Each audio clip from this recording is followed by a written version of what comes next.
Nous allons maintenant à la découverte de notre invité de la rubrique Success Story. Nous sommes sur le lac municipal à Yaoundé, nous sommes là dans un pédalo.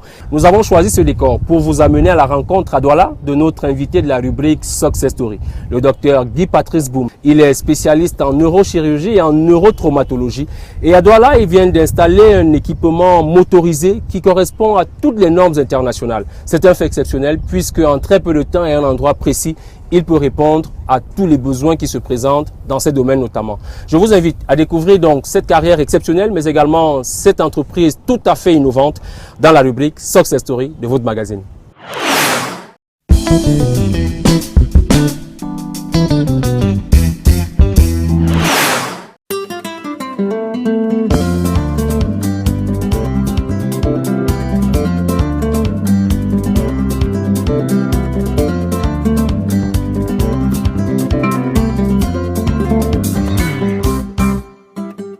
Je suis docteur Boum Guy Patrice, je suis un Camerounais.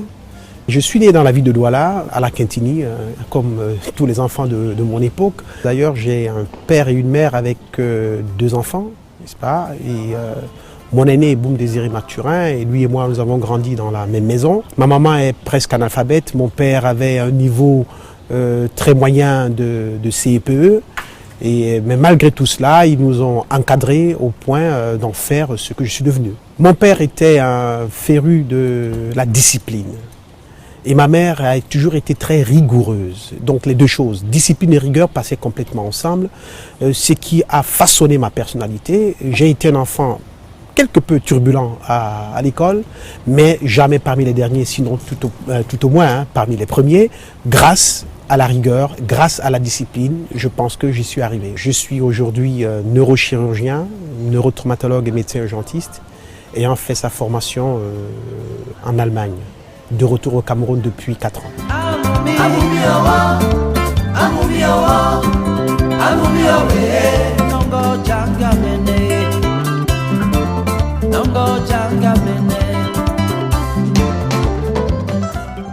J'ai fait mon école primaire ici à Douala, à l'école primaire de Bonapriso. Puis après, je suis rentré au lycée Georges de Douala où j'ai fait mon lycée jusqu'en classe de terminale. J'ai obtenu un baccalauréat et à l'issue de ce baccalauréat, j'ai obtenu une bourse d'État qui m'a envoyé en Allemagne pour faire des études de médecine. Personnellement, j'ai toujours retenu dans mon enfance mon refus d'aller justement en classe de 6e alors que j'avais raté le concours d'entrée en 6e étant en classe de CM1. Il faut dire qu'à l'époque, je ne sais pas si c'est encore le cas aujourd'hui, on présentait les enfants qui étaient brillants déjà en classe de CM1 pour pouvoir faire le CEPE et le concours d'entrée en 6e. J'avais postulé pour le lycée Georges de Douala, j'avais raté mon concours d'entrée en 6e, mais j'avais été retenu pour rentrer au collège d'Iberman. Mes parents étaient très contents, je pouvais rentrer au collège d'Iberman, mais moi, je voulais entrer à tout prix au lycée Georges de Douala. Alors, j'ai refusé de partir en classe de 6e au collège d'Iberman. J'ai dû faire donc effectivement maintenant une classe de CM2, après laquelle donc justement j'ai obtenu mon concours d'entrée en 6e. Ça montrait déjà mon caractère, quelqu'un qui était tenace, qui voulait arriver à ses objectifs tels qu'il les avait programmés, et je n'ai pas changé jusqu'à aujourd'hui. Cet épisode du primaire, elle est intéressante, mais le secondaire, je l'ai fait dans un lycée qui était à l'époque donc le lycée d'excellence de la ville de Douala, le lycée Georges de Douala, et avec des professeurs excessivement rigoureux. Je pense directement à Madame Menanga qui nous a tenus de la 6e jusqu'en terminale en anglais. Je pense à Madame Boubda qui nous a tenus aussi, il y a beaucoup en histoire géo, et je pense à mon professeur de mathématiques, Monsieur Mukweko. C'était les grands professeurs de lycée et qui ne nous enseignaient pas seulement les matières, mais ils faisaient de nous des hommes de demain. Donc je pense que à travers mes résultats marqués sur les bulletins, mais aussi des appréciations qu'ils mettaient sur mes bulletins, je pense qu'ils seraient mieux placés pour parler de moi aujourd'hui. Néanmoins, si ce n'est que le baccalauréat, il a été sanctionné avec mention.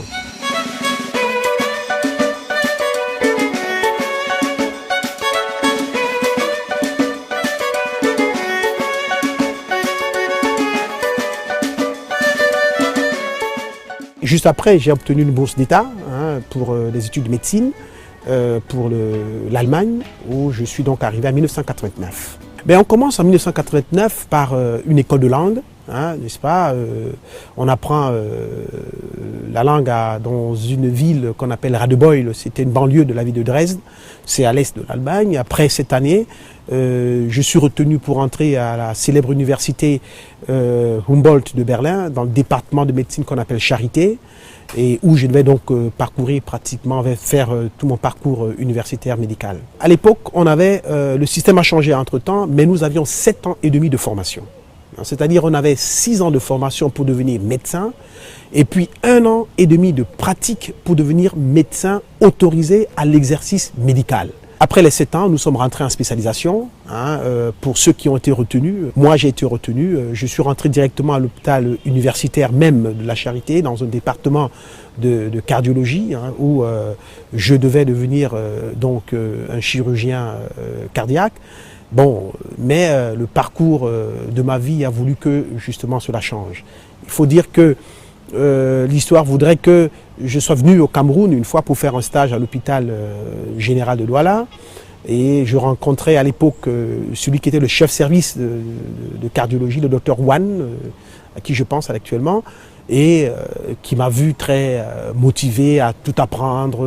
Je lorgnais pratiquement chaque échocardiographie. Et puis un jour, il m'appelle dans son bureau et me dit, mais boum, qu'est-ce que tu veux devenir véritablement? Je lui dis, je veux devenir chirurgien du cœur. C'est pour rester en Allemagne toute ta vie durant? Je dis non, juste après je rentre au Cameroun. Alors il était très étonné. Il m'a dit, je ne vais pas te décourager, jeune homme, mais c'est pas pour demain. Je suis là depuis beaucoup d'années maintenant, et tel que la structure est organisée, c'est pas pour demain la chirurgie du cœur dans ton pays, et de manière régulière. Donc, moi, je te conseille justement de revoir ta stratégie et ton orientation. Et après avoir causé avec mon épouse, qui avait aussi un regard assez critique sur ce que je voulais faire, vraiment, on tombait pratiquement sur le même diapason cette fois-là. Et elle me dit, bon voilà, il faudrait que tu changes. Et c'est comme ça que je lui dis, bon écoute, si tu voulais que je change et que j'arrête le cœur, parce que moi, j'aime beaucoup les vaisseaux sanguins, j'aime tout ce qui est artères et veines, je quitte le cœur, je vais plus haut. J'ai choisi donc d'aller au cerveau.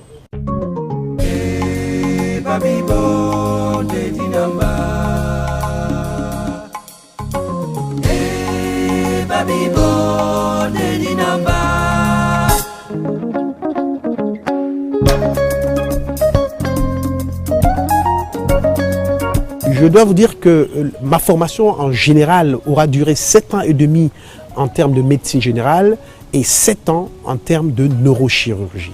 Puis après, n'est-ce pas, j'ai continué ma formation supplémentaire pendant 3 ans pour être neurotraumatologue. Donc j'avais 2 ans que j'avais capté en neurochirurgie et je faisais déjà des cours de neurotraumatologie. Et c'est après, dans l'exercice de ma profession de neurochirurgien, que j'ai fait le diplôme de médecin urgentiste. Maintenant, pour que je puisse asseoir ma connaissance réelle et mon amour pour la neurochirurgie, il fallait aimer l'anatomie. L'anatomie est la base de tout en neurologie. Je regrette justement de constater dans mon environnement que beaucoup de médecins ne donnent pas de l'importance à l'anatomie. Ils vont rapidement à la pathologie, la connaissance de la maladie et ses symptômes. Et si on va rapidement à la connaissance de la maladie et ses symptômes, on va courir rapidement à la connaissance du médicament pour soigner la maladie, sans pour autant comprendre comment la maladie naît. Mais pour bien la traiter, il faut comprendre comment elle naît, et elle naît sur un terrain qui est le corps humain, et ce corps humain, pour le comprendre, il faut aimer l'anatomie. L'anatomie, c'est la base de tout. Et maintenant, lorsque nous faisons des études de médecine, le cerveau est le domaine que tous les jeunes étudiants redoutent. Les nerfs, oulala, ces choses, ces circonvolutions du cerveau, ces traversées, les réflexes, tout ça, c'est excessivement ennuyeux pour beaucoup. Mais moi, je trouvais ça comme étant un challenge. Donc, le livre qui m'a le plus marqué, c'est le livre du professeur Staud. C'était un livre d'anatomie qu'il fallait porter comme une Bible en soi, en 2 tomes. Je pense que je l'ai véritablement absorbé. Il m'accompagne jusqu'à aujourd'hui. Ce qui va rendre mon parcours intéressant, c'est lorsque je commence à m'intéresser aux accidents. Parce que là, pour moi, je sors, je suis sur le terrain, on a des atterrissages d'hélicoptères sur des zones de carambolage où on a 40 voitures qui sont imbriquées les unes sur les autres, sur des autoroutes. Ça devient du grand stress. On décolle et on atterrit, on pousse des malades, on les amène directement au bloc opératoire. C'est là où, véritablement, pour moi, la neurochirurgie commence, mais sur le domaine de la neurotraumatologie. J'ai exercé pendant à peu près 12 ans dans le domaine de neurochirurgie. J'ai fini ma carrière en Allemagne en tant que chef service du domaine neurochirurgical, surtout dans le domaine des soins intensifs neurochirurgicaux, dans un hôpital universitaire, Marienne Hospital d'Osnabrück.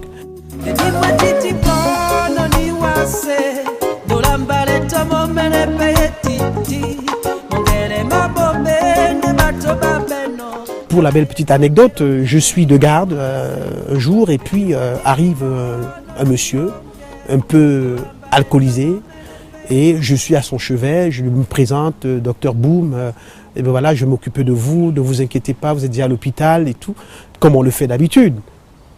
Alors là, à un moment donné, il y a une forme d'éclair qui passe par son esprit, il ouvre les yeux et me regarde. Il me pose la question de savoir, bin ich denn gelandet? Où est-ce que j'ai atterri? Mais je lui dis, vous êtes à l'hôpital? Il me dit non, je pense dans une jungle. Et bien voilà. Donc, c'est des réponses comme ça qu'on pouvait recevoir de quelqu'un qui est alcoolisé. Et maintenant, à vous le médecin, si lui pense que vous êtes dans une jungle, ça veut dire que vous, le médecin, vous êtes un animal. Et je pense donc au singe. Alors, il est à moi de me décider. Est-ce que le singe va soigner l'humain qui est couché, ou bien alors il va le laisser périr parce qu'il a besoin du singe? Ben, je prenais toujours ma responsabilité et avec beaucoup d'humour, j'ai soigné toujours mes patients. Des personnes qui m'ont marqué, il y a une seule, et heureusement qu'elle est unique. Cette personne s'appelle Friedrich Albert, émérite, professeur d'université, avec un brillant parcours d'ailleurs en tant qu'étudiant, puis en tant qu'enseignant et médecin. Il est un très grand spécialiste de la chirurgie à la base du cerveau, notamment un spécialiste de la chirurgie des vaisseaux sanguins. Et c'est ce que je suis aussi devenu. Il m'a formé non pas comme on forme un assistant, mais comme on forme son enfant. Il faut dire que j'ai habité dans sa maison, j'ai lu dans ses livres, je me suis assis à sa place lorsqu'il n'était pas là. Et je pense qu'il m'a fait une transmission de la neurochirurgie au point de m'inoculer le virus. Je travaille, lorsque j'étais assistant à l'époque, mes collègues s'amusaient lorsque je devenais intransigeant comme il était, rigoureux au bout des ongles, à m'appeler le Petit Albert. Donc c'était mon pseudonyme, hein. Petit Albert est là. Donc ce monsieur est resté, il est très proche de moi, nous nous tutoyons, hein, et c'est une personne qui restera collée à ma peau toute ma vie durant.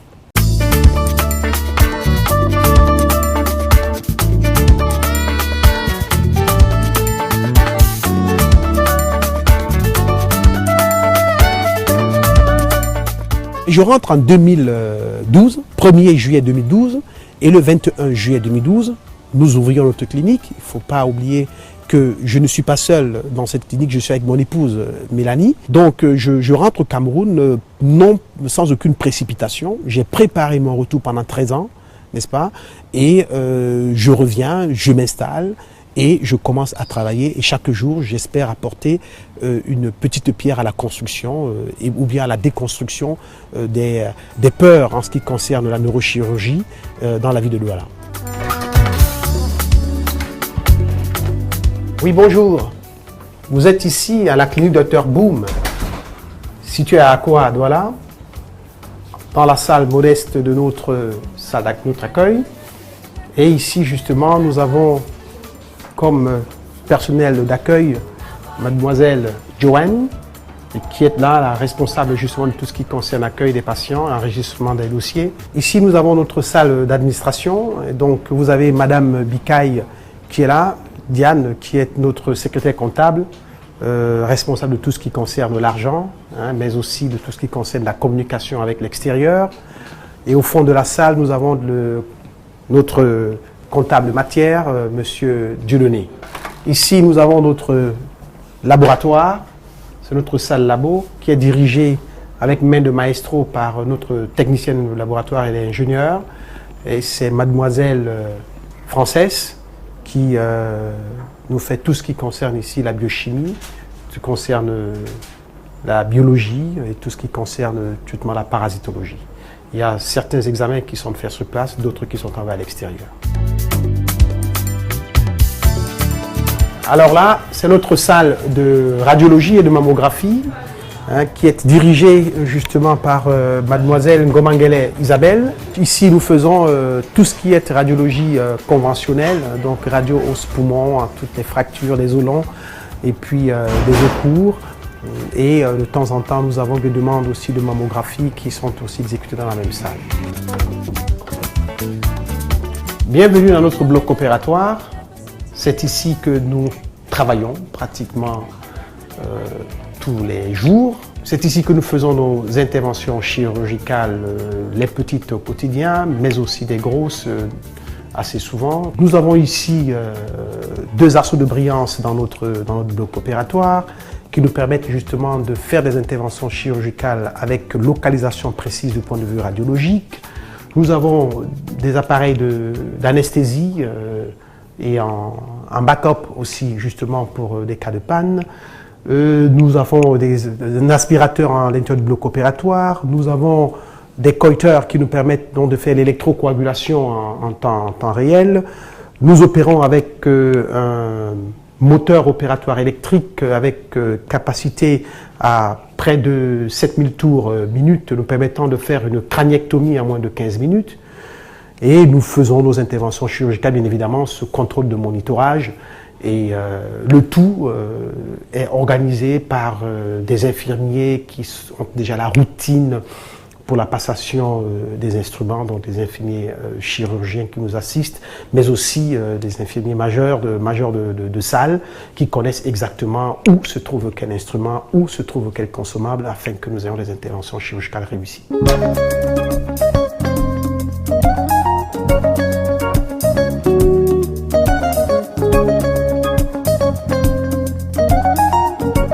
Pratiquement, nous couvrons 85% de la neurochirurgie que je pratique en Europe. 85%, c'est couvert ici. Nous faisons pratiquement tout ce qui est trauma, quel que soit le type. Donc, cerveau, rachis cervical, rachis thoracal, rachis lombaire.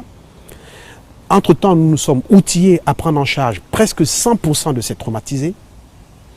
Deuxièmement, nous faisons de la neurochirurgie conventionnelle, donc tout ce qui est hématome, traumatique ou post-traumatique, tout ce qui est tumeur cérébrale, tout ce qui est hernie discale au niveau lombaire, cervical ou bien thoracal.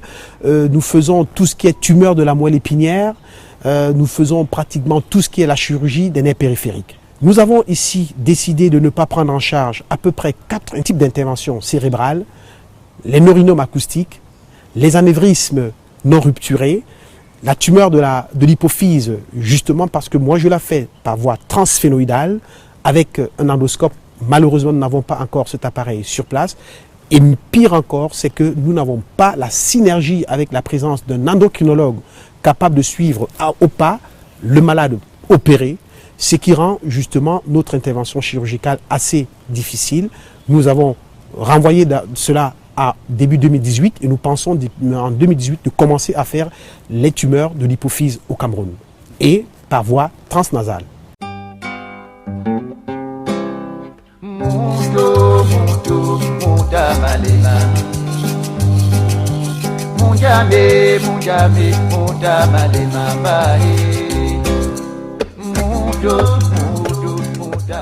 Les distinctions au Cameroun, j'attends que ça arrive, mais je ne sais pas par où ça arrivera, autre que des bénédictions de mes patients et des remerciements ici et là. C'est qu'il y a beaucoup de distinctions, il faut le dire. Nous sommes dans un monde qui est complètement différent de celui de l'Europe. Mais sans m'en vanter, hein, il est posé sur mon bureau, hein, justement une distinction qui est venue d'ailleurs des États-Unis. Hein, de la firme qu'on appelle Kerrison, qui est responsable de la fabrication de l'outil qu'on utilise en majeure partie dans toutes les formes de l'opération de hernie discale. Et Kerrison m'a primé, hein, justement après avoir fait 1500 interventions neurochirurgicales du rachis cervical et du rachis lombaire. Et je pense que c'est une distinction qui est au-delà de toute autre en ce qui concerne le rachis.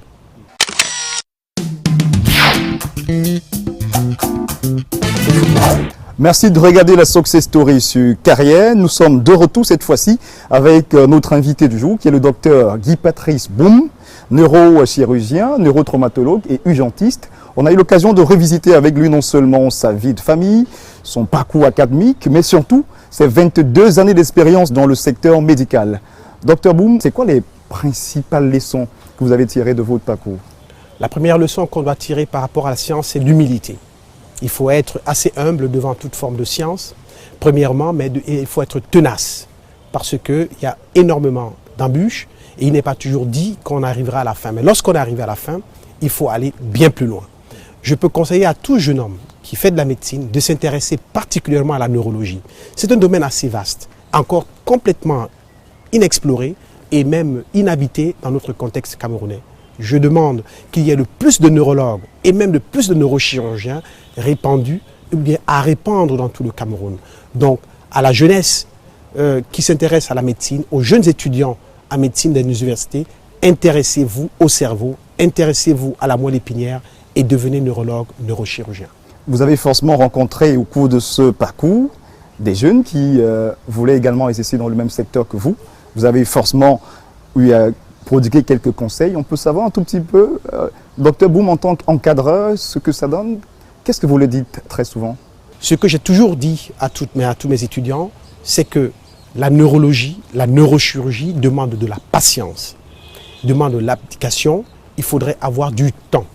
Être prêt à sauter à 2 heures du matin de son lit pour aller opérer un traumatisé dans un hôpital, ce n'est pas toujours donné. Aujourd'hui, à l'époque du téléphone portable, il ne faut jamais éteindre son téléphone. Donc, du coup, cette disponibilité est quelque chose sur laquelle on doit construire, on doit travailler pour pouvoir servir de manière efficace. Donc, travail, travail et travail. Une expérience certaine, une tête bien pleine aussi, mais forcément des valeurs que vous avez cultivées tout au long de votre parcours. C'est quoi vos principales valeurs, Docteur Boum? Rigueur, ténacité, ambition. L'ambition pour moi, ce n'est pas à tout prix d'aller au sommet du pouvoir. L'ambition pour moi, c'est de réussir toute chose que j'entreprends à faire. L'ambition pour moi, c'est de rester honnête de bout en bout par rapport à ce que j'ai pris entre les mains et ce vers quoi je suis en train de travailler. La ténacité parce que nous sommes tout le temps en adversité, que ce soit voulu ou non. La vie est ainsi faite, les animaux nous montrent tout le temps l'exemple. Il faudrait tenir compte que les autres ne seront pas tout le temps d'accord avec vous, mais il faut rester serein, travailler et seule la vérité, au bout du travail, triomphera. Vous êtes installé à votre compte déjà. Est-ce que vous dites que vous avez atteint le paroxysme au niveau de votre carrière ou alors est-ce qu'on peut vous souhaiter encore des choses pour la suite? Il faut me souhaiter beaucoup de choses encore pour la suite. Le paroxysme n'existe pas, surtout avec le contexte dans lequel nous travaillons. On travaille dans un contexte excessivement difficile. Il faut beaucoup d'humilité par rapport à cela. Mais de la rigueur, l'envie de réussir malgré les difficultés qui sont environnantes. Le paroxysme, ce n'est pas pour demain, ce n'est même pas pour ma génération. Ma génération, elle est là pour jeter le tremplin. Je suis là. Il y a quelques-uns qui sont installés avant moi. Nous sommes là pour montrer aux autres que c'est possible et qu'ils doivent faire plus tard mieux que nous. Vous êtes aujourd'hui un prototype certain pour les jeunes qui voudraient également engager une carrière de neurotraumatologue, neurochirurgien ou urgentiste. Si on vous demandait de regarder cette caméra et de vous adresser à ces jeunes Camerounais ou ces jeunes Africains qui vous regardent à travers le monde. Pour tout jeune qui aimerait embrasser justement cette triple formation, déjà, je vous dis qu'elle est possible. Ça demande du temps, ça demande de la volonté, ça demande aussi de la santé. Donc il faut se préparer d'abord du point de vue moral, du point de vue physique et plus tard du point de vue intellectuel. Ça demande de l'assiduité, de la régularité à la lecture, mais aussi il faudrait savoir se soumettre à l'adversité parce que rien n'est donné. Ceux-là que vous allez rencontrer sur le chemin qui doivent vous former, nous ne ferons pas toujours du cadeau. Ils vous donneront pas mal de difficultés, mais vous devez braver ces difficultés afin d'accéder à vos diplômes. Et où que vous les ayez, que ce soit à New York, à Johannesburg, à Londres ou bien à Sydney, le seul endroit où ces diplômes ont du mérite, c'est dans votre pays, le Cameroun. Alors venez nous aider à continuer l'œuvre que beaucoup d'autres ont commencé avant nous. Docteur Guy Patrice Boum, merci de nous avoir ouvert les portes de votre cabinet pour cette consultation et à très bientôt. Merci, c'est moi qui vous remercie. Je remercie énormément l'équipe Carrière. Vous faites un bon job. Merci beaucoup.